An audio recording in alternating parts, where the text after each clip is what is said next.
오늘 열왕기하 8장을 통해서 엘리사의 사역과 남유다 왕들을 통한 교훈을 보겠습니다. 지난 시간에 제가 서론을 말씀을 드렸는데 좀 이 서론을 여러분들이 좀 더 다시 한번 되새김질 했으면 해서 그 서론을 다시 한번 봅니다. 그 서론을 보고 본론에 가서 오늘 말씀을 전체를 세 개의 대지로 나눠서 함께 말씀을 나누도록 하겠습니다. 성경이 우리에게 목적하는 바가 무엇인가? 디모데후서 3장 14절에서 17절에 보면 첫째 14절 성경을 배워서 확신한 일에 거하는 그러한 영적 습관을 가져야 된다. 둘째 15절에 성경은 우리를 구원에 이르게 하기 때문에 성경을 정확하게 알아서 우리의 영혼을 구원하는, 우리의 육신을 구원하는 그러한 성도의 삶이 되어야 된다. 셋째 16절 모든 성경을 통해서 교훈을 받아야 되고 그 교훈뿐만 아니라 그 말씀이 자신을 책망할 수 있어야 하고 그 말씀이 자신의 삶을 바르게 할 수 있는 그러한 말씀이 되어야 된다라고 말씀하고 있습니다. 누가 우리에게 진정으로 가르칠 수 있습니까? 누가 우리에게 진리가 될 수 있습니까? 우리 인생사의 가장 중요한 스승은 곧 하나님의 말씀입니다. 그래서 시편 기자에서는 다윗을 포함한 시편 기자들이 주의 말씀이 내 삶의 스승이 되었다, 이렇게 말씀하고 있는 겁니다. 여러분들이 이 말씀을 진리체계를 갖춰서 이제는 여러분들이 이 66권을 여러분들이 이 전체적으로 이렇게 풀어낼 수 있는 그런 안목들이 좀 많이 생겨야 됩니다. 제가 여러분 말씀을 요즘 강의하다 보면 제가 어느 한 부분만을 강의하지 않고 말씀을 이렇게 그동안 강의했던 것들을 여러분들에게 이게 짝을 맞춰서 여러분들에게 다 강의를 해. 오늘 말씀도 그런 내용들이 있지만은 그런 말씀들을 여러분이 보게 되는 것을 알 수 있습니다. 이렇게 여러분들이 진리 체계를 통해서 말씀의 짝을 여러분들이 이루면서 이 말씀이 여러분에게 온전케 되고 그것이 여러분의 인격으로 내려가서 여러분의 삶을 이렇게 스승으로 삼아서 여러분의 인생의 길을 하나님이 원하는 그런 길로 갈 수 있는 이런 성도들이 되셔야 될 줄로 믿습니다. 성경은 하나님의 감동, 즉 성령의 운행하심을 통해서 우리에게 전달되고 있기 때문에 우리의 삶에 있어서 하나님의 운행하심과 그 운행하심을 통해 우리의 삶을 어떻게 운행해야 될지, 어떻게 바르게 세워갈지를 가르치고 있는 것이 성경의 말씀입니다. 그래서 이 말씀이 여러분에게 제대로 와 닿기 시작하면은 여러분의 삶이 이 말씀을 통해 운행되는 것들을 느끼게 되고 이 내 삶이 운행하는 것들이 좀 더 쉬워지는, 여러분의 삶을 살아가는 그것이 쉬워져야 됩니다. 인생은 어렵게 살아지면 안 됩니다. 어려워지면 안 됩니다. 쉬워져야 됩니다. 그러면 이 말씀이 여러분의 인생을 이렇게 쉽게 만들어줍니다. 우리 인생이 얼마나 어렵고 복잡하고 힘든 겁니까? 안 힘들어요?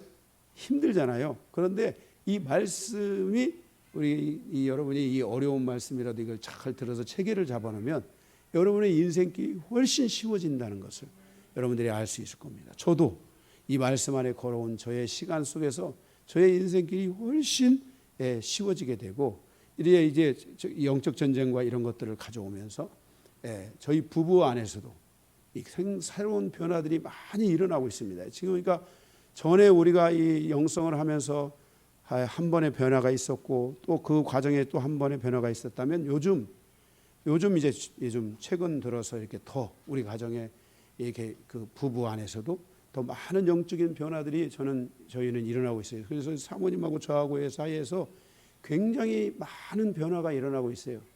맞죠, 사모님? 네, 사모님이 고개를 조금 끄덕여 주셨어요. 일단 사모님이 또 받아들여야 되니까. 그러니까 실질적으로 우리 사모님이 받아들이는 부분들이 많이 있고 사모님 안에서 풀어지면서 저도 풀어지고 이런 것들이 많이 일어나고 있어요. 그래서 이것들이 이제 우리 성도들에게도 계속해서 이렇게 가게 될 줄로 믿고 또 그런 일들이 일어나야 된다고 믿습니다. 아멘. 이게 이제 우리가 이게 그래요. 이 도둑질도 손발이 맞아야 되고 이 박스도 마주쳐야 소리가 난다고.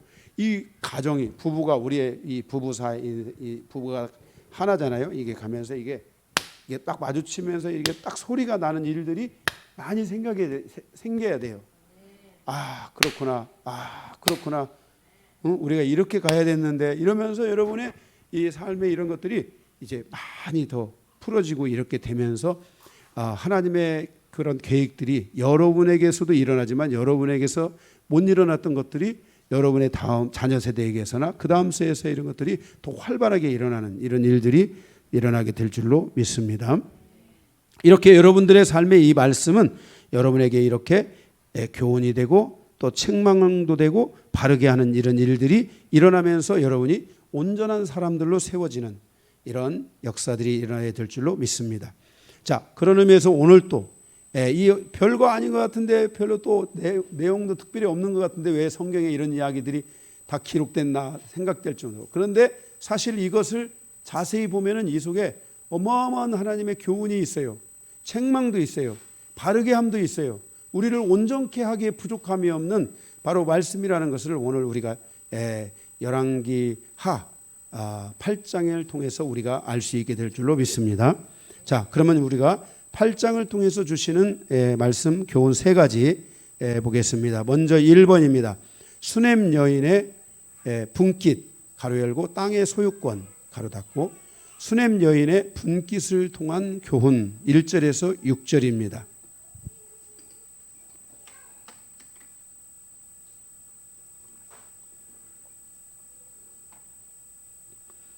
오늘 6절로 되어 있는 이 첫 번째 대지는 그냥 아주 쉬운 보편적인 이야기입니다. 수넴 여인이 땅의 분깃을 요구하는 내용입니다. 그 땅에 7년 기근이 찾아올 때 엘리사 선지자가 그 연인과 아들에게 블레셋 땅으로 가서 살다가 다시 7년이 다 끝나면 돌아오라고 그렇게 권면합니다. 그래서 다시 돌아오게 됐습니다. 수넴 여인은 다시 돌아오면서 그들 자신들의 분깃을 회복시켜 달라고 요청합니다. 이스라엘 사람들은 자신들에게 주어진 땅의 분깃이 다 있었습니다. 그래서 그 분깃을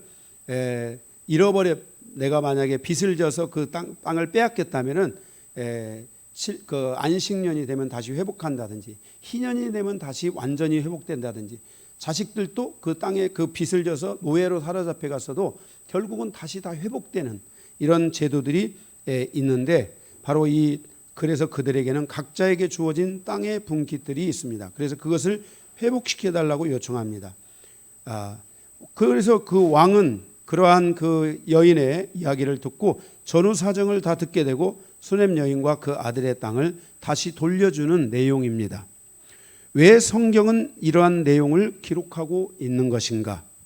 구약 성경에서 하나님께서 여호수아를 통해서 이스라엘 백성들에게 주신 분깃은 영원한 것이며 하나님께서 이스라엘 백성들에게 주신 축복이라고 할 수 있습니다. 이게 바로 모세로부터 여호수아로 이어지는 분깃의 땅에 대한 바로 분배에 대한 내용들입니다. 그런데 그보다도 좀 더 이 여호수아보다도 좀 더 일찍 하나님 이 땅에 대한 소유권, 땅에 대한 이 분깃을 하나님으로부터 받았던 아브라함은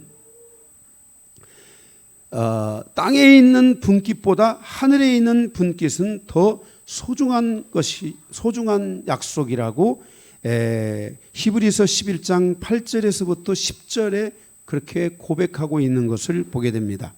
그래서 아브라함은 땅에 있는 백성의 조상이 아니라 하늘에 있는 백성들의 조상이 됩니다.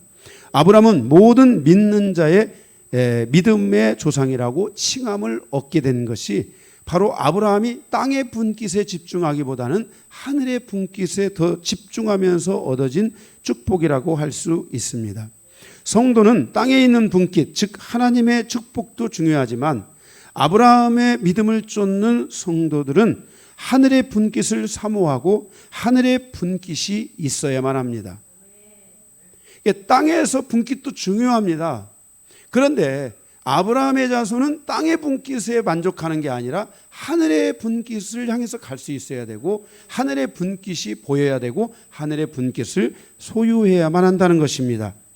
그러므로 성도는 성도들의 삶이 땅을 바라보는 자가 아니라 하늘을 바라보는 삶을 살아야 하는 것입니다.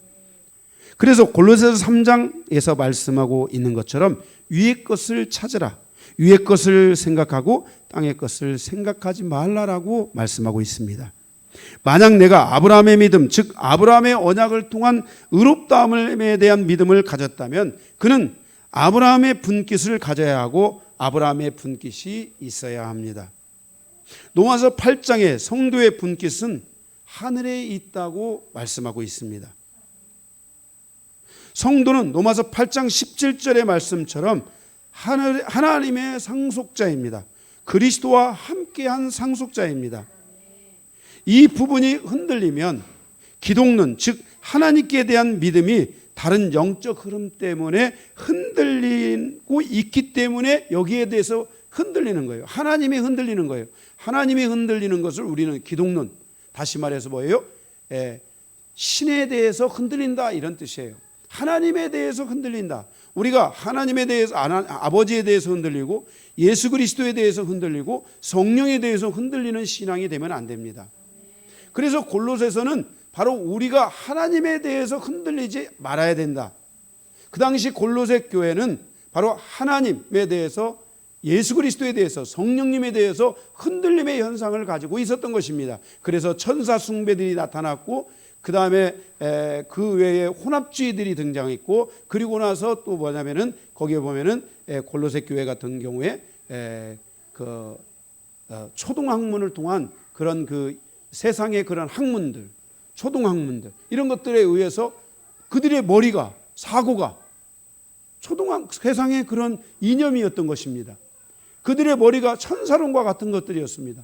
예수 그리스도가 머리고 하나님이 머리시고 성령님이 머리이신 신앙생활을 하지 못하고 천사 숭배나 이런 것들로 해서 계속 천사들을 초청하고 천사들을 오라고 그러고, 우리는 천사가 하나님의 군대 안에서 천사가 사역하고 있는 것을 우리는 인정합니다. 그러나 우리가 천사들을 초대할 수 있고 천사들이 무슨 일을 할 수 있도록 명령을 할 수 있지만은 우리의 중심은 하나님이 돼야 되고 우리의 중심은 예수 그리스도가 되고 우리의 중심은 성령님이 되셔야 되는 겁니다. 그런데 이런 기독론, 예수 그리스도, 하나님에 대한 것들이 정확하게 잊지 못한 것은 다른 영적 흐름들이 나를 흔들어대기 때문에 이런 것들이 흔들리게 되는 것입니다. 그래서 우리가 하늘의 분깃을 갖지 못하고 하늘을 바라보지 못하고 자꾸만 땅에 집중하게 되고 땅의 것을 바라보면서 우리의 믿음이 견고해지는 것이 아니라 우리의 믿음이 약화될 수 있다는 것입니다. 성도는 수냄 여인과 같이 자신의 영적 권리와 하나님께서 주신 자신의 축복을 잃어버리는 자가 되면 안 됩니다. 결국 모든 사람에게 땅에 있는 것은 영원한 것이 아니라는 것을 기억해야 합니다. 공술에 공수구라는 말이 있습니다. 모든 인생은 빈손으로 왔다 결국 빈손으로 갑니다. 제가 이런 얘기 많이 했죠. 저는 장례식을 정말 많이 치른 목사입니다. 제가 결혼식 주례도 많이 했지만은 장례식을 저는 제 또래 목사님 중에서 저처럼 장례식 많이 치른 목사님들도 없을 거예요. 그런데 저는 죽음을 향해서 가는 사람들도 봤고 죽음 앞에서 임종을 맞이하는 사람들도 봤고, 저희 어머니가 돌아가시기 전 제가 저희 어머니 임종에 대한 타임들을 하나님이 주셔서 가셔서 그 속에서 제가 축복을 나눴던 그런 제 위로도 있습니다. 저는 많은 사람들이 죽음 전에 저를 통해서 영혼을 구원받고 그 영혼들이 주님 품에 주님을, 예수 그리스도를 마음에 영접하는 이런 일들도 수없이 많이 했습니다. 그런데 모든 사람이 갈 때, 죽음 앞에 이르를 때 그들의 손에는 아무것도 없다는 것입니다. 공술의 공수라는 것을 반드시 기억해야 합니다. 하늘만 남게 됩니다. 예수님은 말씀하시길 하늘의 보물을 쌓으라. 그리하면 도적이나 좀먹는 일이 없다고 말씀하고 있습니다.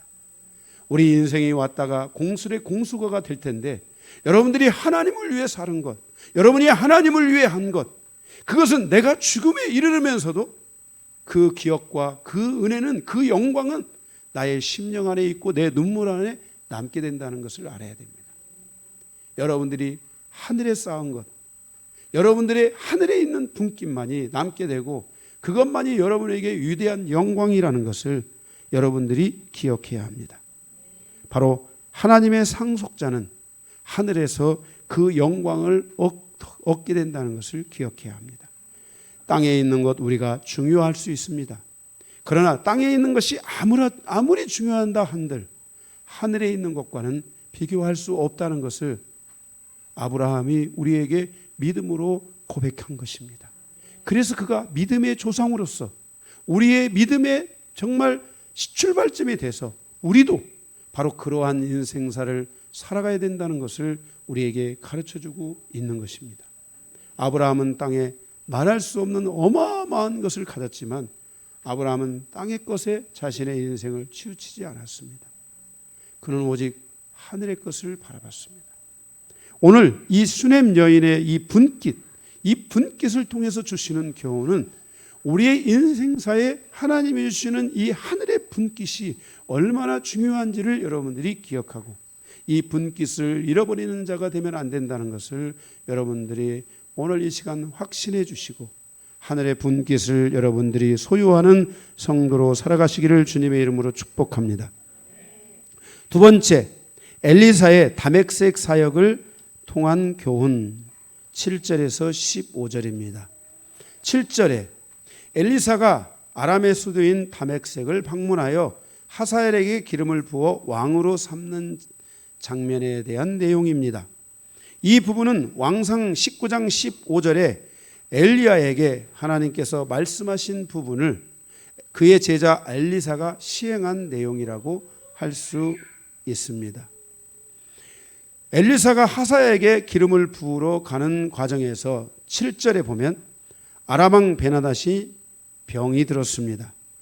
10절에 왕에게 엘리사가 그곳에 갔는 것을 8절에 엘리사가 그곳에 자기가 있는 곳으로 오고 있다는 것을 알고 엘리사에게 자신이 살 수 있는지를 묻습니다. 10절 병에서 낫겠지만 그가 반드시 죽임을 당할 거라고 합니다. 15절 베나닷이 하사엘에 의해서 죽임을 당하고 마는 것을 보게 됩니다.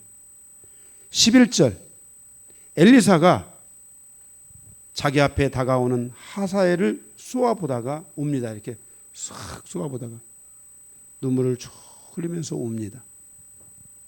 왜냐하면 그가 악의 도구로 사용될 것을 알았기 때문입니다. 이 사건의 핵심은 12절에 하사엘이 이스라엘의 심판자가 될 것을 말씀하는 내용입니다. 하나님은 하사엘의 심판을 통해서 이스라엘이 회개하고 돌아오기를 원했습니다.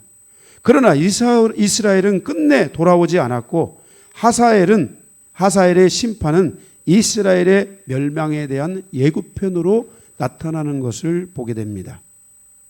하사엘의 사건이 주는 교훈은 무엇입니까? 우리의 인생사가 선의 도구가 되어야지 악의 도구가 되면 안 된다는 것을 말씀하여 주고 있습니다. 하나님께서 하사엘을 악의 도구로 사용하고 있다는 것입니다. 나중에 보겠지만 왕하 13장 3절에 보면 이스라엘이 악에서 돌아오지 않으므로 이스라엘을 심판하기 위한 도구로 악의 도구인 하사엘을 하나님이 준비했다는 것입니다. 그래서 지금 하사엘을 통해 하사엘에게 왕으로 삼는 왕으로 인정해주는 이 과정을 여기서 보여주고 있는 것입니다. 이때가 이스라엘이 왕하 13장 3절이 이때가 이스라엘이 완전히 멸망하기 전 40년 전이었습니다. 하나님은 하사엘을 통해서 이스라엘에게 큰 수치를 안기시고 그 내용 12절 오늘 말씀의 12절 8장 12절 큰 수치가 어떤 것입니까? 하사엘이 이르되 내 주여 어찌하여 우시나이까? 대답하되 내가 이스라엘 자손에게 행할 모든 악을 내가 알미라. 내가 그들의 성에 불을 지르며 장정을 칼로 죽이며 어린아이를 해치며 아이벤 부녀를 가르리라. 이렇게 말씀하고 있습니다. 이렇게 하사엘을 통해서 이스라엘에게 큰 수치를 안깁니다. 왜냐하면 왜 수치를 안겨요? 이스라엘이 악에서 돌아오지 않으니까. 지금 이스라엘의 멸망이 몇 년밖에 안 남았어요? 앞으로 40년 있으면 멸망하게 되는 것이죠. 안기고 이스라엘이 깨닫고 하나님을 의지하여 회개하고 돌아오기를 원했지만 결국 이스라엘은 하나님 앞에 돌아오지 않아서 40년 후에 멸망하게 됩니다. 그리고 아모스 1장 3절에서 5절에 보면 악의 도구인 하사엘과 아람도 하나님의 심판을 받게 될 것이라고 예언했습니다. 그 예언대로 북이스라엘이 멸망할 때 이 하사엘과 아람이 30년 후에 아수르에 의해서 북이스라엘과 아람이 멸망하게 되는 것을 보게 됩니다. 이렇게 전쟁과 하나님의 심판의 태풍 속에서도 남유다는 회개함으로 우리가 나중에 보겠지만은 그 아사왕인가요? 우리가 하나님의 때 그런 것들이 나오잖아요. 제가 그 선지서 강의할 때 말씀을 드렸지만 이런 부분들이 그 당시에 남유다는 회개함으로 하나님의 국류를 또 얻게 됩니다. 또 하나님께서 다윗의 여기 오늘 말씀에도 나오지만은 다윗에게 약속하신 것 가운데 하나가 남유다가 조금 잘못을 해도 바로 멸망하지 않고 등불을 주시겠다고 했잖아요. 그래서 그들에게 그 은혜를 베푸시겠다라는 내용이 있잖아요. 그 약속을 하나님이 지키기도 하셨고 또 거기에 그런 그 등불이 일어나서 바로 남유다를 회개함으로 하나님의 국류를 얻게 하는 그런 장면들이 나옵니다. 결국 성도는 하나님의 말씀 앞에 회개하는 백성이 되어야 합니다. 지금 최근에 엊그제 일어난 아프가니스탄 사건은 제가 요한계시록에서 말씀드린 종말의 큰 세력으로 등장할 나라들의 흐름이라고 생각합니다.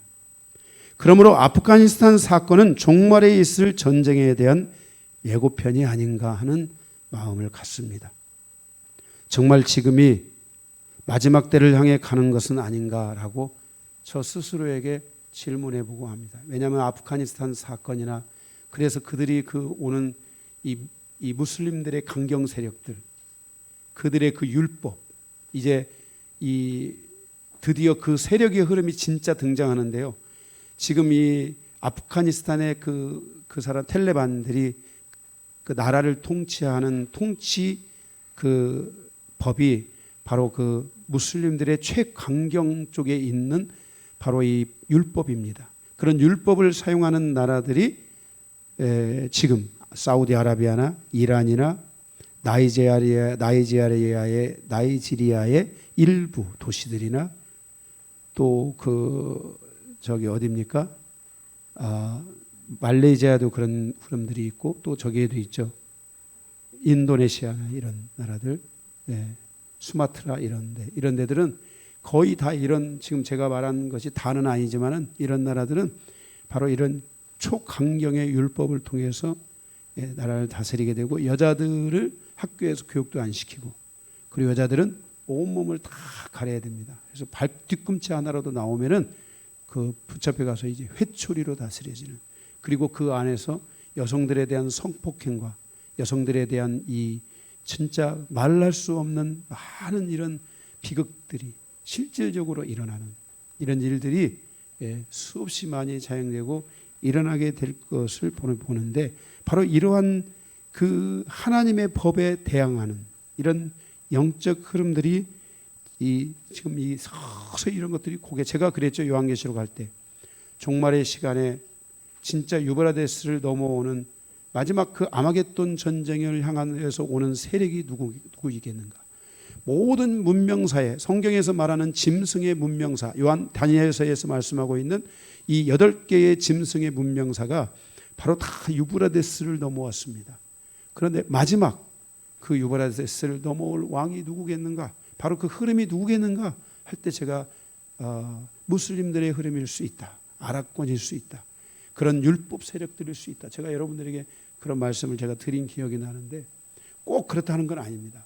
그러나 지금 이런 아프가니스탄 사태나 이런 부분들은 최강대국인 미국으로부터 승리를 거두고 올라오는 이런 아주 그 무서운 세력들, 이런 흐름들이 하나의 이 마지막 때의 그런 흐름이 돼서 무서운 세력으로 등장할 수도 있는 정말 이런 걸 생각해 보면 지금 우리가 가고 있는 이때가 정말 종말의 때인가? 왜 이렇게 이 바이러스나 이런 것들이 이렇게 지금 극성을 부리고 이 바이러스가 진짜 뭐 지금 끝날 기미가 보이지도 않고, 지금 더 무서운 바이러스들이 좀 올 수도 있는 이런 정말 극한의 지금 이런 시대를 우리가 살아가고 있어요. 제가 저희 기도를 위해서 기도할 때보다도 제가 우리 유하나 유호를 위해서 기도할 때는 제 마음이 더 많이 아파요. 왜냐하면 이들이 이겨내 가야 될 세대는 어떤 세대인가? 나라도 있어줘야 되는데 그 옆에 할아버지도 없이 그들이 살아. 그래서 정말 여러분들이 진리체계 안에서 더 큰 믿음을 가져야 되고 믿음으로 정말 무장해야 되고 하나님이 이 교회를 통해서 정말 이 작은 교회를 통해 보잘것없는 우리 모두에게 이런 말씀을 지금 주고 있지만은 이 말씀을 통해서 여러분들이 깨달아야 되고 이런 말씀들이 여러분에게서 그치는 게 아니라 여러분 자녀들에게 흘러갈 수 있도록 가르쳐 줘야 됩니다. 오늘 목사님을 통해서 마지막 때의 종말에는 이런 흐름들이 있을 수도 있다고 했다. 이런 것들을 여러분들이 아이들에게 그래서 이러한 때에 진짜 중요한 것은 믿음으로 무장해야 된다. 너 구원받았냐? 너의 마음속에 예수님이 해서 구원 상담도 해주고 어렵지 않았잖아요. 우리 인간은 죄인인데 예수님께서 우리를 위해 피 흘려 십자가에 돌아가셨다. 그리고 예수님이 우리의 죄를 다 용서하셨어. 그리고 3일 만에 부활하셨어. 예수님은 이것을 믿는 자에게 구원을 주시겠다고 약속하셨어. 너 예수님을 믿냐? 어린아이들은 진짜 마음이 너무나 어리기 때문에 진짜 그냥 애들은 그러잖아요. 말똥이 굴러가는 거 보고 웃어요. 뭐지 그거? 그거 보고 웃어요. 안 웃어요? 웃어 애들은.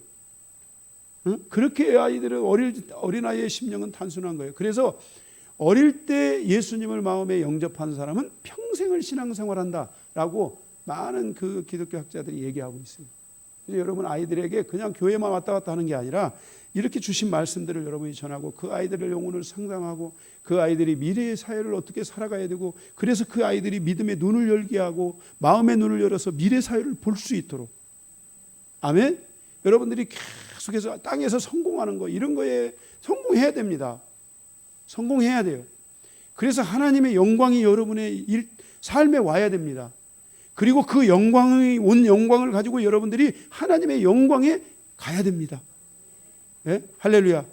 그래서 이 땅에 취해서 이 땅의 것에 여러분이 인생의 목표를 두는 것이 아니라 하늘의 것에 목표를 두고 갈 수 있도록 그래서 이기는 자가 될 수 있도록 어차피 우리는 이 인생에서 축복을 누려야 되고 그 축복을 누리는 인생도 영원한 것이 아닙니다. 강건해야 78년 지금 100세 시대로 가니까 여러분들이 100세를 누리겠지만은 여러분의 인생의 과정을 빼고 나서 열매만 놓고 본다면은 그 인생의 그 열매를 향해서 얼마나 여러분이 누릴지 그거는 모릅니다. 얼마나 누리겠어요. 그 누리는 인생도 다 가버리는 거예요. 이런 여러분들이 이런 영적 지쟁을 잘할 수 있도록 해야 됩니다. 정말 저는 이런 일들이 막 요즘 막 최근에 들어서 오늘 잠깐 이렇게 시간이 돼서 잠깐 봤는데 그 아프가니스탄 여성들이 그 영국군인가 미국군인가 누가 모르겠는데 그 철조망이 쳐져 있는데 그쪽으로 아이들만이라도 살리기 위해서 그 아이들을 거기다 던져주는 거예요. 그런데 아이들이 던져졌는데 어떤 사람이 여자가 힘이 없어가지고 그 아이들이 철조망에 또 떨어진 거예요. 그 아이들이 거기서 찢기면서 신음하면서 가는 모습. 왜냐하면 이 지금 텔레반이라고 그러나 이런 사람들이 막 다 죽이니까 그냥. 이게 여러분들이 몰라서 그러지 율법은 제가 무슬림들하고 결혼하면 안 된다는 말을 제가 이게 했잖아요. 무서운 사람들이에요, 이 사람들은. 이 사람들은 뼛속까지 그게 박혀 있고 왜냐하면 그게 뭐가 박혀 있냐면은 무슬림들의 특징이 그예요. 코란이냐 죽음이냐. 율법을 선택하지 않으면 죽음이 칼인 거예요. 무서운 거예요, 이게요. 여러분 하면 누군가가 여러분 뭐 주면서 이거 선택하지 않으면 너 죽일게. 그러면 어떻게 할 거예요? 응? 더군다나 여러분 가족들이 있고 그러는데 죽일게. 그러면 어떻게 할 거예요? 쫄아들지. 안 쫄아들 사람이 있어? 응? 그런 지금 시간술 속에 가고 있어요. 그래서 저는 정말 지금이 정말 마지막 때인가 하는 이런 질문들을 던져보면서 종말의 시대를 살아가는 성도에게 가장 중요한 것은 무엇인가? 자신의 영혼을 온전한 믿음 위에 세우는 것이며 미래를 향해서 갈 수 있어야 돼요. 그러기 위해서는 미래가 여러분을 향해서 올 수 있도록 해줘야 돼요. 그래서 여러분들이 여러분의 현재, 과거의 문제들을 더 풀어내고 현재 역사하시는 하나님을 바라보고 그 바라볼 때 미래는 여러분에게 온다는 이 말씀을 여러분들이 믿으셔야 돼요. 아멘? 이런 사람들에게, 미래를 보고 가는 사람들에게 현재는 두려울 것이 없어요. 할렐루야. 여러분들이 미래에 대한 불확실성 때문에 두려운 것이지 미래에 대한 확실성이 있다면 여러분들은 절대로 두려워하지 않습니다. 두려움이 여러분을 지배할 수가 없어요. 그래서 여러분들이 그런 삶을 향해서 갈 수 있어야 돼요. 그래서 믿음 위에 세우는 것이 중요합니다. 모든 나라와 민족이 하나님의 손 아래에서 살아간다는 것을 잊으면 안 됩니다. 따라서 우리의 인생사가 악의 도구가 아니라 의의 도구로 사용될 수 있도록 기도해야 합니다. 로마서 6장 13절에 너희 지체를 죄에게 내주어 불의의 병기가 되지 말고 너희 지체를 하나님께 드려서 의의 병기가 되라고 말씀하고 있습니다. 로마서는 뭡니까? 우리의 이 믿음의 스트럭처, 구조, 뼈대를 의미하는 것입니다. 우리의 믿음의 뼈대를 가져가는 데 있어서 우리가 4장 아브라함의 믿음을 우리가 갖고 5장 예수 그리스도의 대표성, 예수 그리스도를 통해서 우리가 구원의 확신을 가진 사람으로서 하나님의 의를 완전히 가져야 되지만 우리가 이 땅에 살아가며 하나님의 의를 완전히 갖지 못한 사람에게 아직도 죄의 문제가 있고 6장 죄 문제가 있고 로마서 7장 율법의 문제가 있다면 이 부분을 우리가 풀어가야 됩니다. 특별히 우리가 죄의 문제를 가지고 육신으로 살아가는 동안 우리의 죄는 우리를 자꾸만 불의의 병기로 우리를 끌어가려고 하는 그러한 속성을 가지고 있기 때문에 우리의 지체를 하나님의 말씀 안에 지켜서 우리의 지체가 뭐예요? 하나님의 의의 병기로 사용될 수 있도록 우리가 기도하고 나아갈 수 있어야 된다는 것을 말씀하고 있어요. 아멘. 어떻게? 우리의 믿음이 온전케 되기까지 우리 이 여정을 반드시 가져가야 된다고 말씀하셨어요. 그래서 생명의 성령의 법이 우리를 다스리게 될 때 우리는 결코 죄의 법이나 율법의 법에 다스림을 받지 않는 신앙생활을 할 수 있게 된다고 성경이 말씀하고 있다 이 말씀입니다. 여러분들이 의의 병기로 사용되기를 주님의 이름으로 축복합니다. 마지막 세 번째,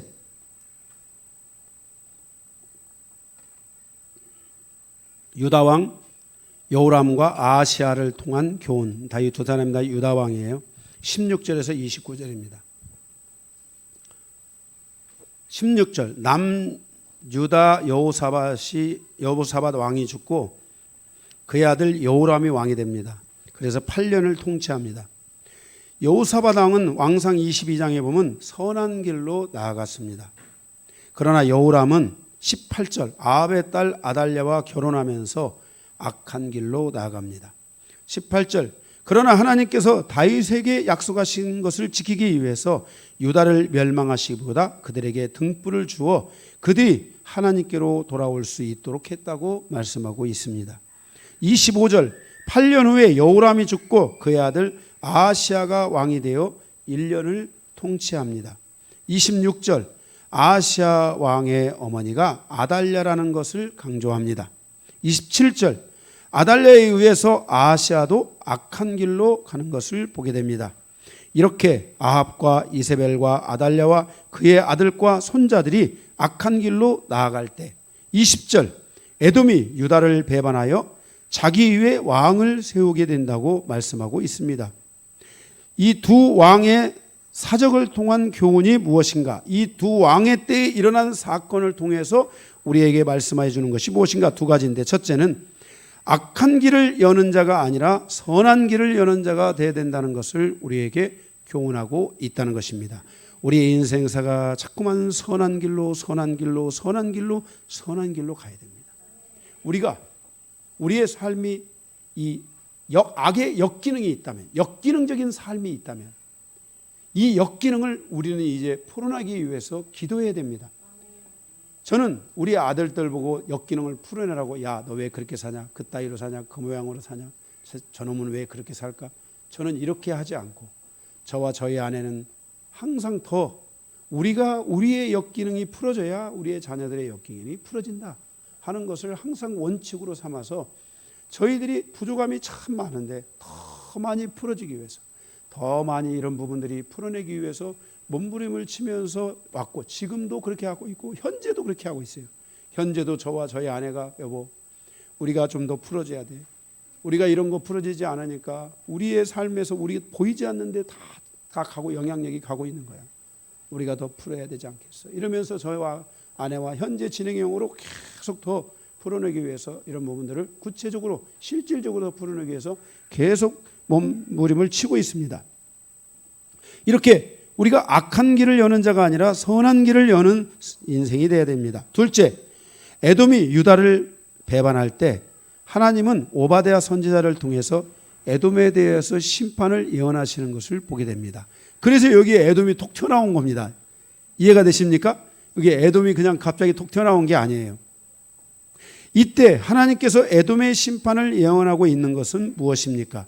그것은 하나님께서 에돔만 심판을 예언하고 있는 것이 아니라 여호람과 아하시아를 이어서 왕이 되는 에후가 아합의 모든 자손들을 심판하면서 에돔에 대해서도 심판하시겠다는 것을 함께 예언하고 있는 것입니다. 왜냐하면 그들은 동일하게 악한 길로 가는 자들이기 때문에 하나님께서 심판을 예언하고 있다는 것입니다. 하나님은 악한 길로 가는 자에 대하여 악한 길을 선택하는 자에 대하여 하나님은 반드시 심판하신다는 것을 우리는 잊으면 안 됩니다. 사람이 악한 길로 가는 것은 악에 대한 묶임 때문입니다. 성도는 악한 길에서 돌아서서 선한 길로 가야 합니다. 에베소 2장 10절에 보면 하나님께서 우리를 구원하신 것은 우리로 선한 길을 가도록 만들기 위함이라고 말씀하고 있습니다. 예수 그리스도만이 길이요 진리요 생명이십니다. 따라서 성도는 과거의 죄의 길에서 돌아서서 선한 길, 진리의 길, 생명의 길로 나아가야 합니다.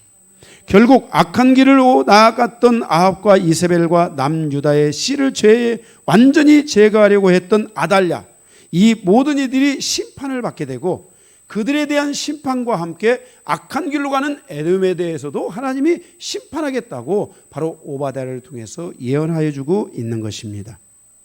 성도는 그리스도 안에서 새로운 피조물입니다. 성도는 새롭고 산 길을 열어야 합니다. 성도는 이제 내 주변에 있는 모든 사람들에게 생명의 길, 진리의 길, 선한 길을 열어줄 수 있어야 합니다. 성도는 그래서 매우 중요한 존재들입니다. 여러분이 보잘것이 있다고 생각하든 보잘것 없다고 생각하든 나 한 사람은 나의 개인사뿐만 아니라 내 가정사 그리고 나의 이 인생사 나의 모든 민족사에 이르는 내 인생의 죽음에 이르는 그 순간까지 많은 사람들에게 진리의 길, 선한 길, 생명의 길을 열어줘야 될 중요한 책임이 있다는 것을 반드시 기억해야 합니다.